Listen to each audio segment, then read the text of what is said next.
What's up guys, Duarte here with another Marvel Strike Force video, and in this video we are going to take a look on how you can counter the Weapon X team in Alliance Wars with the Black Order. There are a few things that we need to have into consideration, otherwise this is not going to work. And like always, if you like the information on this video, make sure you share it with your friends on Facebook and Discord. If you are new to my channel, make sure you subscribe for more Marvel Strike Force content, and make sure you smash that like button. Okay, so let's get started because there is a lot to unpack for this matchup to work.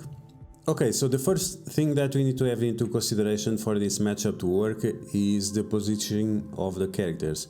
It's extremely important, the position of the characters. So you want to have Cull Obsidian in the corner, followed by Corvus Glaive, Thanos, Ebony Maw and Proxima Midnight. It has to be like this, otherwise it's not going to work. Cull Obsidian will get a taunt early on from Thanos doing his special. Then hopefully Corvus Glaive will go on stealth. Even if he doesn't go on stealth, is not a big deal, but you want him to go on stealth, that's why he is here, so it takes a little bit more damage in the face early on. Then when Cull Obsidian gets the taunt, Sabretooth, when he does his ultimate, Sabretooth or Wolverine will get stuck only on him because Corvus Glaive will have stealth and they will attack only once Cull Obsidian. So like this you'll prevent tons of damage from the team. Then in case Thanos and Ebony Maw are attacked, they will have immunity, so that's fine. They will get no negative effects apart from the early trauma. And then you want Proxima Midnight to be as far away as possible because you want her to be available on the second turn to apply the stun to Silver Samurai. Okay, so this is just the positioning of the characters. It's extremely important. In any other way, it's not gonna work. Now, in terms of the ISO8 is also not super important, but it helps. So, Cull Obsidian, you want Striker to give as much damage as possible, not only with his passive, but also with his ultimate and with his basic. Then you want to have optimal. The optimal option will be to have Raider on Thanos. So usually against other teams, Striker is a better option, but on this team, because they are immune or almost immune to bleed, you want to have Raider on Thanos, so you give more damage out of the crits rather than it be from the bleeds. The same goes for Corvus Glaive, because he has very high crit chance, you want him as a Raider rather than as a Skirmisher. And with Ebony Maw you want Skirmisher, and with Proxima Midnight you want Skirmisher as well. In terms of the T-Force, T-Force also very important, so let's take a look at the T-Force. With Cull Obsidian you want the passive, of course, for more health for the entire team. You can also do on the special to help him getting more healing, but it's not super important. It helps, I'm just saying what helps and what's most important. The ultimate also important because you'll need high damage on the late game. Late game on this matchup is third turn. In terms of Corvus Glaive, passive of course is a must-have.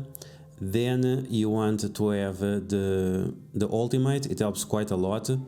And the basic is not super important for this matchup because we are using him as a Raider rather than as a Skirmisher. Then we have Thanos, Ulti-Force of course. Then Ebony Maw, you want to have the ultimate and the special. The basic is not important for this matchup. The passive is actually something to consider because you want the higher resistance for the entire team. Then for Proxima Midnight, the T-Force that matter, very important to do the passive, very important to do the ultimate, and very important to do the basic. On this specific matchup, the special is not important. If you already have it, it's fine. Now this should be pretty obvious, but I still see many people making the same mistake. Make sure that your gear tier is very similar or the same as the enemy team, otherwise they will have a lot more starts than you and you lose the match. Other thing that we have into consideration and also should be very obvious, you want to have your team with the highest level as possible, because the enemies will always have the level as high as possible. If you don't have these two things into consideration, the level and the gear tier, you are going to fail.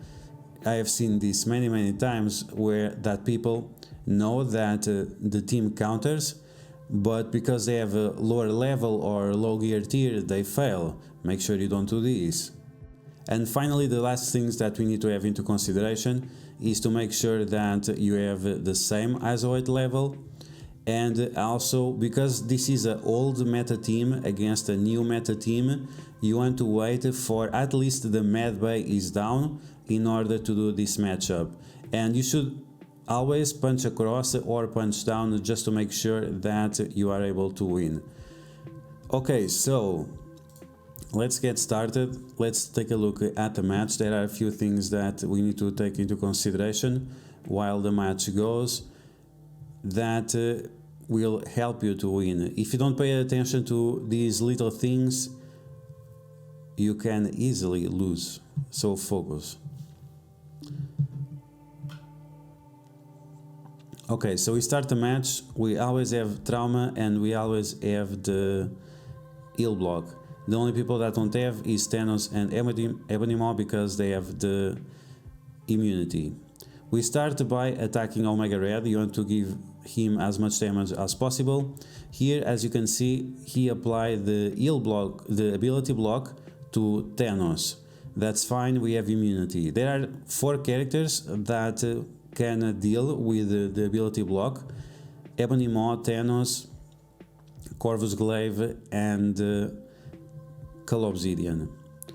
If you get ability block on Proxima Midnight, it's very likely that you lose the match, but this is one 20% chance, so good luck. So all of them get speed up, and you want to remove that speed up as fast as possible, so you'll do the special with Thanos and make sure that Cull Obsidian is taunting. Now, when Proxima Midnight has her turn, it's not super important that you apply the offense down, because Ebony Maw is going to do the same thing. What you want to do is to apply offense down to any character that resisted the flip from Thanos. So in this case it was Wolverine, so you want to make sure that you apply offense down to Wolverine. In case it's Sabretooth, you want to make sure that you apply offense down to Sabretooth. Characters to which don't matter so much is Silver Samurai, Omega Red and Lady Deathstrike, because they go a little bit later. Okay, so we apply the offense down to whichever character has speed up to make sure that we don't take too much damage in the face. Here I attack Lady Deathstrike, and as I saw, I was unlucky and I was not able to attack Wolverine. Fortunately for me, he didn't do too much damage to my team, otherwise this would be a problem. Okay, so now we apply defense up and offense down with the Ebony Maw special. We try to apply as many vulnerabilities as possible, because even if you don't have any striker, the vulnerability increases the damage by 10%. And this is something that people forget, that, oh, I need to have always one striker. No, you don't need to have always one striker. You only have a striker if it's useful for your team, otherwise you don't need to have a striker. What you need to have always is skirmishers to apply the vulnerability, so whichever character does 10% more damage. Okay, so now we go with the full force. You want to focus all your attack to get rid of Omega Red and to make sure that he doesn't have his second turn. If you let him to have his second turn, you are going to lose the match. So here, because he is lower, because he is at the lower level, you want to focus on the other characters. Otherwise, you'd want to focus on him with Thanos. Now we are going to do the taunt with the Cull Obsidian, and as you saw here, if we would get him to a little bit higher with the ultimate, with the special, it would be a little bit better, but costs T-Force. Then, very important, stun Silver Samurai, otherwise you'll be in trouble. Then you want to focus as much as you can on Lady Deathstrike. You don't want her to have her ultimate with that offense up. If she has vulnerability, you want to use the vulnerability once again to remove the offense up. Here you want to focus on whichever character you can get down, because you have these vulnerabilities. If you have Steel, you're Thanos as a striker, you want to take advantage of that. Otherwise, just focus on which characters are more likely to have their turn. So here is Sabretooth and Wolverine. Lady Deathstrike is not a priority. Here I used just to remove the Deathproof, and at the same time I got rid of her with the Cull Obsidian. Then you want to go after the character that has the next turn. In this case was Wolverine, and now we just have to deal with the Sabretooth with a full team.